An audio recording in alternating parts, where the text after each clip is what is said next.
এটা আমার পোলাপানের রিজিক ভাই। কানলে কি হইব রে ভাই? নুন তেল কিনা যে কাম ই পয়সাটা বলতো নাই, বাবুর আর তো 10 টাকার মজা খাওয়া প্রায় আমার তাও নাই।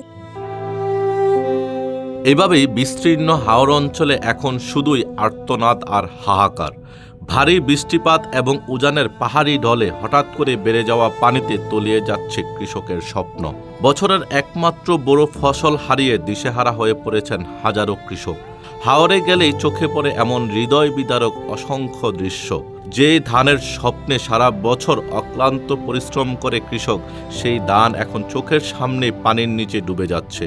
নৌকায় করে ধান কেটে বাঁচানোর আপ্রাণ চেষ্টা চালিয়ে যাচ্ছেন কৃষকরা, যদি পাওয়া যায় এক মুঠো ধান। হাওর বেষ্টিত জেলা কিশোরগঞ্জের ইটনা, মিঠামইন ও অষ্টগ্রাম, এই 3 উপজেলায় বিস্তৃত হাওর জুড়ে প্রতি বছর বোরো ধানের চাষ হয়।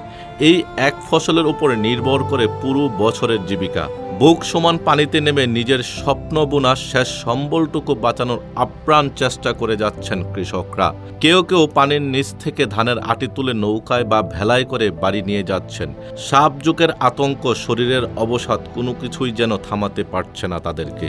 কারণ এই ধান শুধু তাদের শেষ সম্বলই নয়, সারা বছরের খাবার এবং সন্তানদের ভবিষ্যৎ বটে।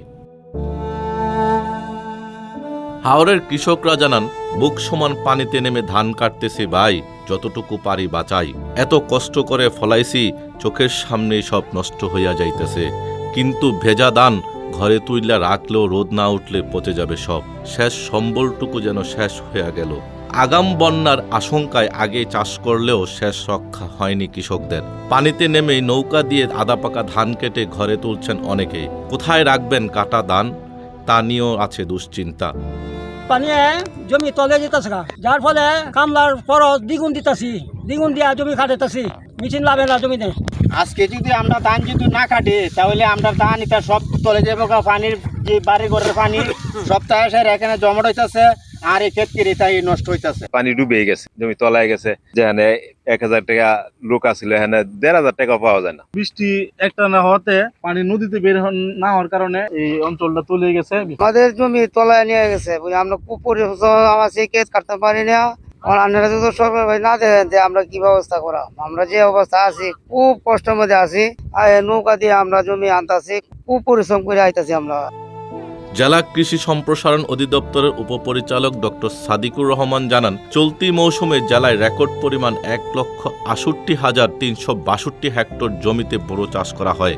এরই মধ্যে 1,04,585 হেক্টর শুধু হাওরে আবাদ হয়েছিল। কিন্তু হঠাৎ অতিবৃষ্টি আর উজানের ঢলে বদলে গেছে সবকিছু। ইতিমধ্যেই 2031 হেক্টর জমির ধান পানির নিচে তলিয়ে গেছে। পানি বাড়লে ক্ষয়ক্ষতির পরিমাণ অনেক বেড়ে যাওয়ার আশঙ্কা রয়েছে। কিশোরগঞ্জ জেলায় চলতি বোরো মৌসুমে 1,68,262 হেক্টর জমিতে বোরো ধানের আবাদ হয়েছিল, যার মধ্যে 1,04,585 হেক্টর আবাদ হয়েছিল হাওরে। এ পর্যন্ত হাওরের 51% জমির ধান কর্তন সম্পন্ন হয়েছে।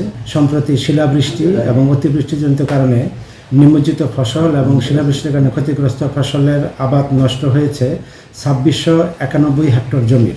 সম্প্রতি অতিবৃষ্টি এবং ভারী বৃষ্টির কারণে আজকে দুপুর 12টা পর্যন্ত 2031 হেক্টর জমির ধান ইতিমধ্যে নিমজ্জিত হয়েছে। আমরা নিমজ্জিত জমির পরিমাণ নির্ধারণ করছি। বৃষ্টি যদি অব্যাহত থাকে, এই নিমজ্জিত জমির পরিমাণ আরও বাড়তে পারে। এদিকে কৃষকদের এমন সংকটময় সময়ে হাওর এলাকা পরিদর্শনে গিয়ে কিশোরগঞ্জের জেলা প্রশাসক সোহানা নাসরিন জানান, কৃষকদের এমন সংকটের বিষয় ইতিমধ্যেই মন্ত্রণালয়ে জানানো হয়েছে। সরকার সবসময় কৃষকদের পাশে আছে এবং ক্ষতিগ্রস্ত কৃষকদের তালিকা করে আগামী 3 মাসের জন্য প্রণোদনা দেওয়া হবে। সরজমিনে এখানে যা দেখলাম যে আমাদের কয়েকদিনের বৃষ্টি কারণে আমাদের এখানে ফসল কিছু তলিয়ে গিয়েছে। কৃষকরা সেই ফসলই আমাদের তাদের শ্রমিক এবং হারভেস্টারের মাধ্যমে কাটার চেষ্টা করছে। আজকে যেহেতু ওয়েদারটা ভালো, কৃষকরা সেটা সকাল থেকে সেটাই করছে। আর এই সরকার চাচ্ছে যে আমাদের যারা ফসল নিতে পারেনি তারা যেন কষ্টে না থাকে, তাদের জন্য অন্তত আগামী 3 মাসে তাদের জন্য খাবারের ব্যবস্থা করা যায়, সেজন্য কিন্তু এই সরকারও বদ্ধপরিকর। হাওরের সোনালী স্বপ্ন আজ পানির নিচে। প্রকৃতির কাছে হার মানা কৃষকদের এই লড়াই শুধু ফসল বাঁচানোর লড়াই নয়, এটা বেঁচে থাকার লড়াই। প্রকৃতির নির্মম খেয়ালে এক মুহূর্তেই যেন সব স্বপ্ন তলিয়ে যাচ্ছে।